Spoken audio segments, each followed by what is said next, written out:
Greetings and salutations. Welcome to Knife Chats with Tobias. So what we have here is the Marbles cattle knife. I always have a tendency to want to call it the Cattle King. This is the one that came out in brown stag bone a while back. Most people have the one in the red jig bone these days, and you see that a lot on YouTube and such. A few people have shown the brown stag too. They both have this one shield though, with the longhorn steer on it, and that is one wonderful shield. And I'm glad that Marbles did not overuse it. They could have put this on all sorts of knives, and I wish they would put it on a few more. Break out a a gunboat with this on it, and maybe a sow belly with this shield. Definitely all of them should be like an entire Stockman series of knives with this shield would be great. I think that would be pretty cool, actually. But I wouldn't want to see it on every Marbles knife. This one is patterned after an old equal end cattle knife, a two-bladed cattle knife. The front blade is a pin blade, and you see it has a wonderful swedge going on there. Despite this being a relatively older knife, I think I bought this one about 8 or 9 years ago. See there, Marbles. And then the main blade. A lot of people complain because it's hard to get to the nail nick behind there. I have no issue with it. I just reach over and grab it. And you see there, it has the reverse frosted blade edge with cattle knife on there, and you got the longhorn steer and blade edge. And as you can tell, I've never used this knife, and part of the reason I haven't is because of the blade edge. I don't want to ruin it or anything.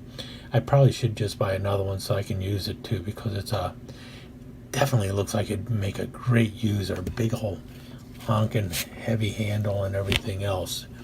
But in any case, as you can see, it's very well made. Nice brass liners, nice heavy springs. Notice that the springs are different thicknesses because the blades are different thicknesses going on there. And so, I don't know. And the brown stag bone looks really good there too. Nicely fitted. But in any case, that isn't really what I came to talk to you about. I came to talk to you about, specifically, the blade etch.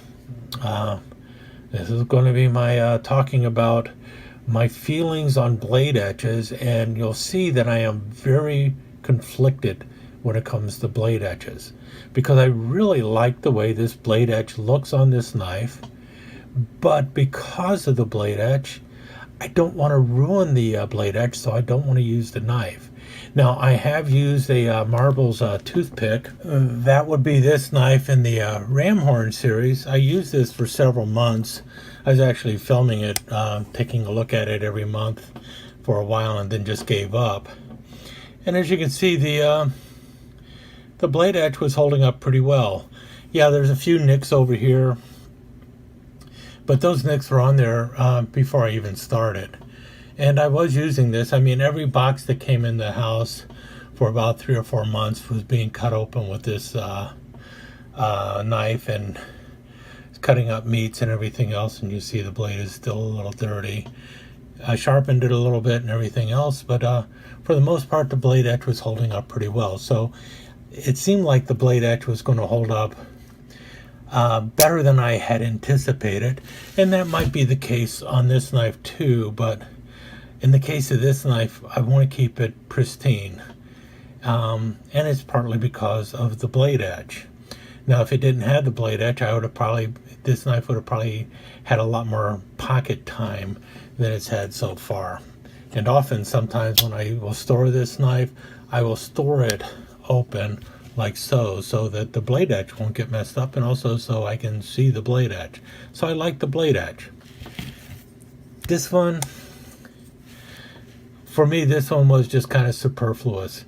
I guess it's a nice blade edge, but it's also kind of a boring blade edge, so I didn't need to have that one on this knife, so I really wasn't worrying if it got screwed up or not. And I even thought about just polishing it out, and maybe I could do that easy, maybe I couldn't, I don't know. So that's one of the things that I was talking about where I say I have a conflicted feeling about blade etches.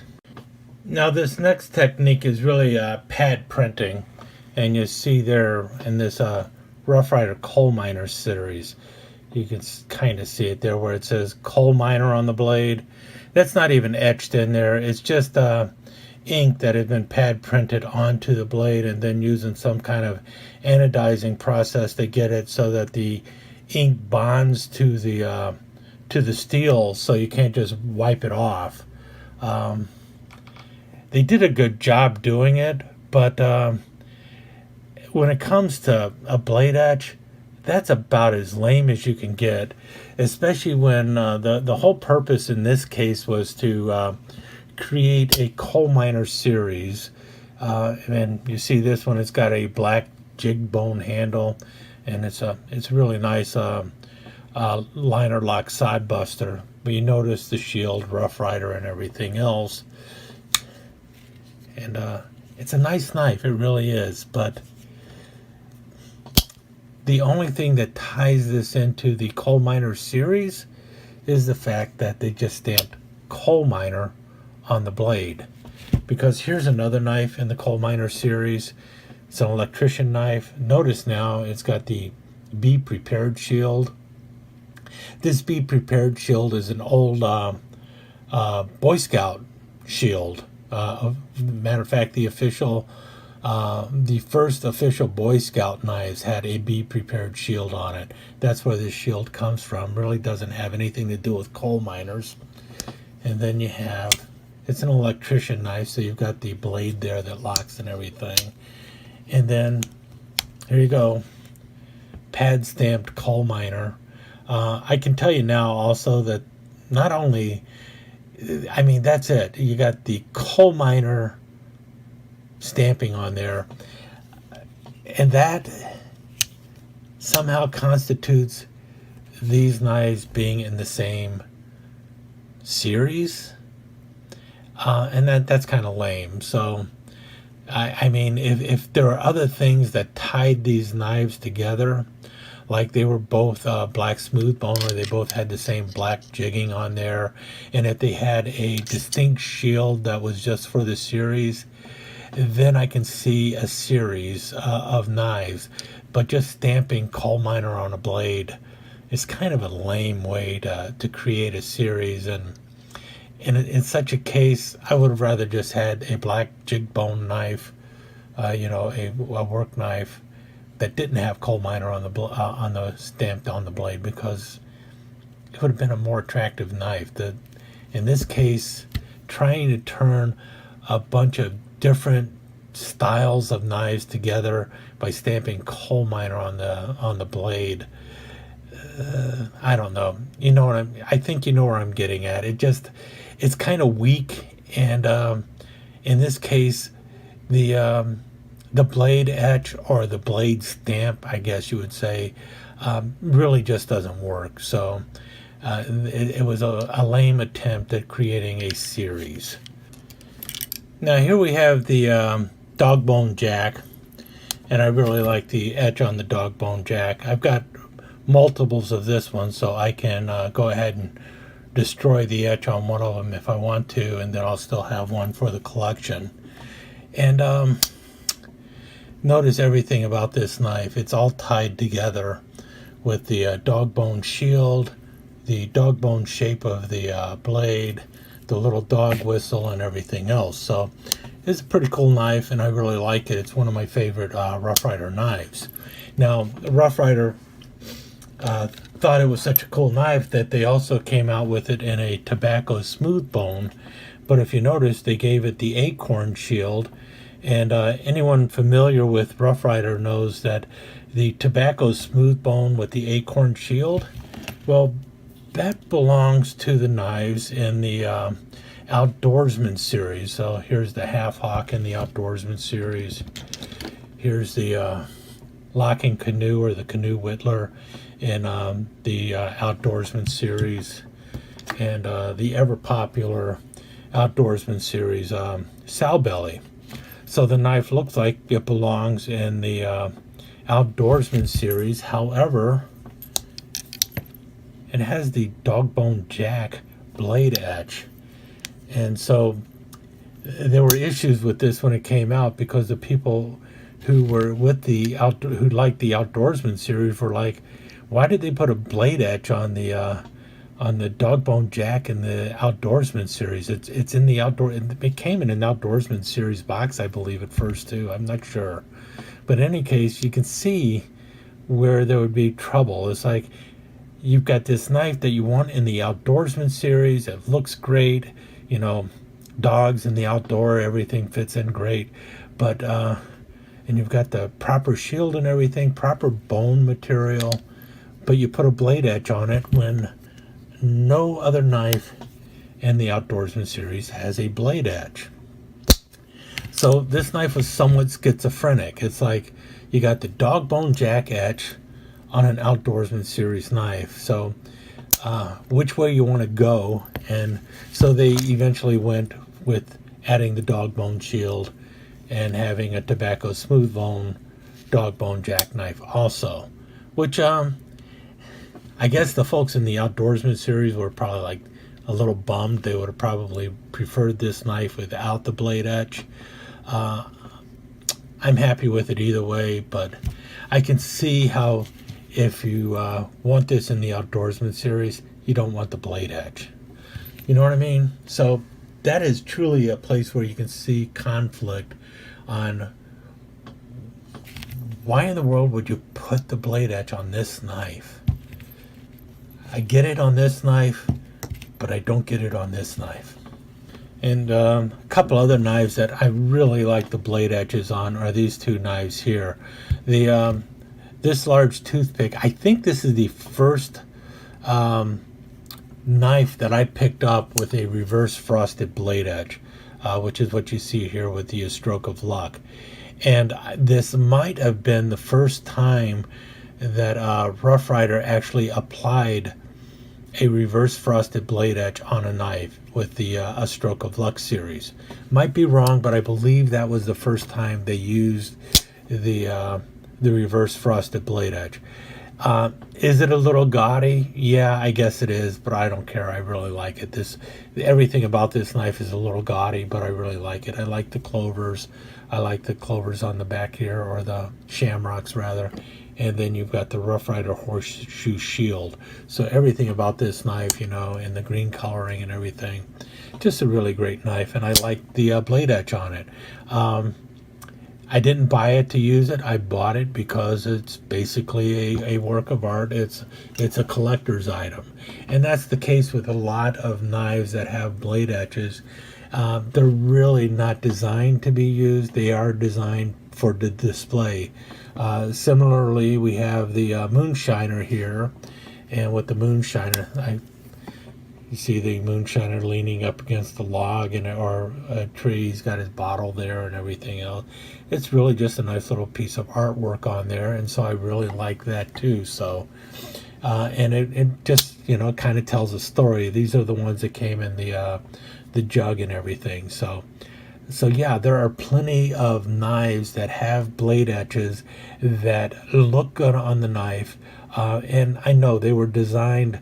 Could you use this knife? You could absolutely use this knife. Will you eventually ruin the Blade Etch? Yes, you probably will. But that's the joy of it. It was only a $20 knife. If you want to use it, go ahead and use it. Look at that pinched bolsters, a ring pinched bolster. No half stop though, so anyway, we won't go there on this one. But you're talking about a really well-made, quality-made knife that is acceptable for the collection, or if you want to just go out there and beat the snot out of it, you can. But you'll probably ruin the Blade Etch. And then we have the Once in a Blue Moon series. This is the 5-inch lock back in there, and you have just a plain moon here, a plain crescent moon. Notice in the Moonshiner it said Moonshiner. This one does not say that, but it has a reverse frosted Blade Etch.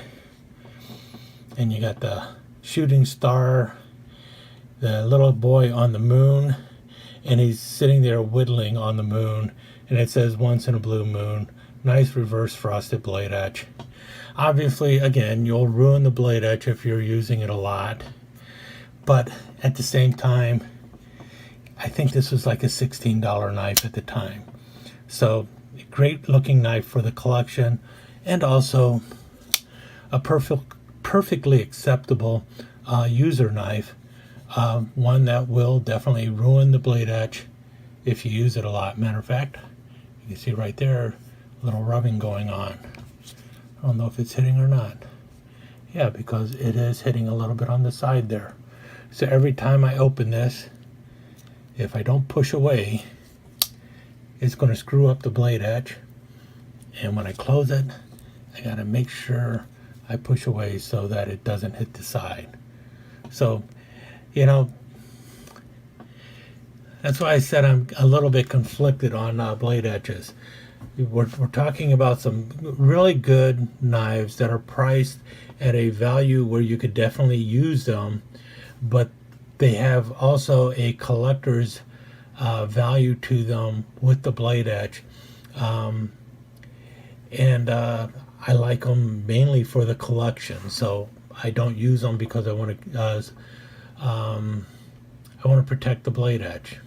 And that brings me to a theory on blade etches, and it's going to be based off of a little bit about the Cub Scout knife here, also just about any Boy Scout knife, but also you see it on a lot of other knives too. This one is by Queen Cutlery, and you see that Queen puts a blade etch on their knives. Almost always you'll see the type of knife it is and everything else. You'll see Queen Cutlery number 20. That's for their toothpick here. Other companies do something similar. Here is by Great Eastern Cutlery Company. You'll see here the blade etch, Northfield Unexcelled, right in there, and that's a pad stamping, I believe. Not sure, but I think it looks more like a pad stamping to me. So it will rub off fairly well, I think. And then here's my beaver tail, my Titty-Ute, and I love that blade etch on here. You see that? It's a wonderful looking blade etch. And it's on a relatively expensive knife. I don't see it. Is it billboarding? Yeah, it is billboarding, especially when you look at this one. It clearly reads Queen Cutlery Company, right? How could it not be billboarding? And I know billboarding is not real popular with a lot of people today, but I think there was a reason behind knife companies doing that originally.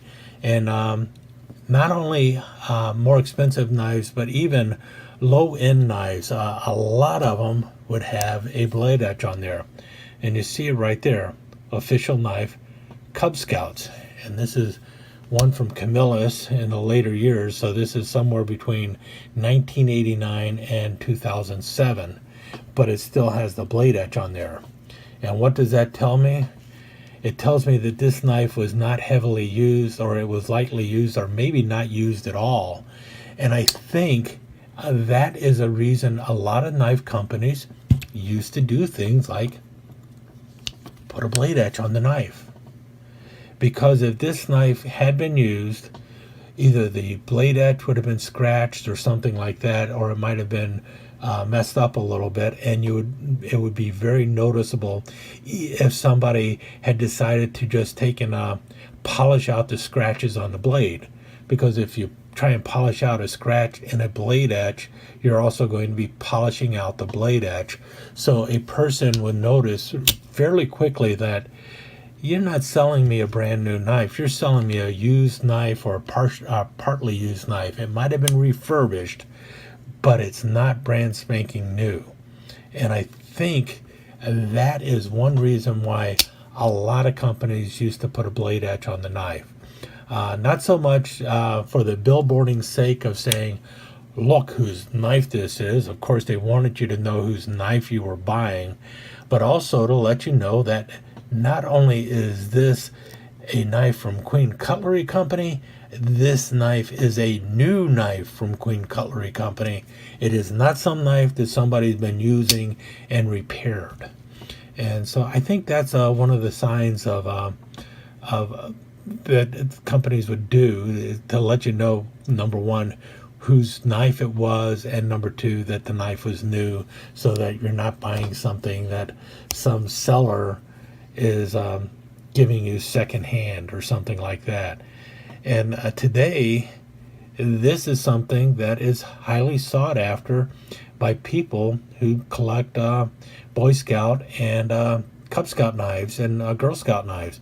They look for that blade etch because the knife could be in really, really good shape and work great, everything moving fine and no problems or anything.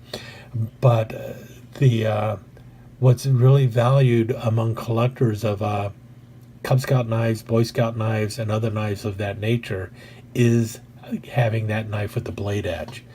And you'd be surprised at how many old knives from Utica and other companies had a blade etch on there, but you don't see it on there today, even though the knife looks really good. So that's the other thing about blade etches that I kind of like, is the fact that if you see a blade etch on a knife and you know that knife is supposed to have a blade etch and the blade etch isn't messed up, chances are the knife hasn't been used a lot, or it might be brand new. And that's a good sign. So that's why, like I said at the beginning, I'm a little conflicted on blade etches, where I stand on it. Yeah, there are certain knives, such as ones that I bought specifically for the collection, where that blade etch is something that I want to preserve, because that's one of the reasons why I bought the knife. I bought it as a work of art, not as something to use and work with. Other knives, I don't care two hoots about the blade etch. It's a boring blade etch, and wearing it off, I don't care if it gets messed up or anything. And I can understand why a person would just want to go ahead and polish it off right away. And then when it comes to like the Cub Scout knife, the blade etch just adds value to it because of what it is. That's what the collector is looking for when it comes to Cub Scout knives. For the person who initially bought the knife, that blade etch meant the knife had not really been used.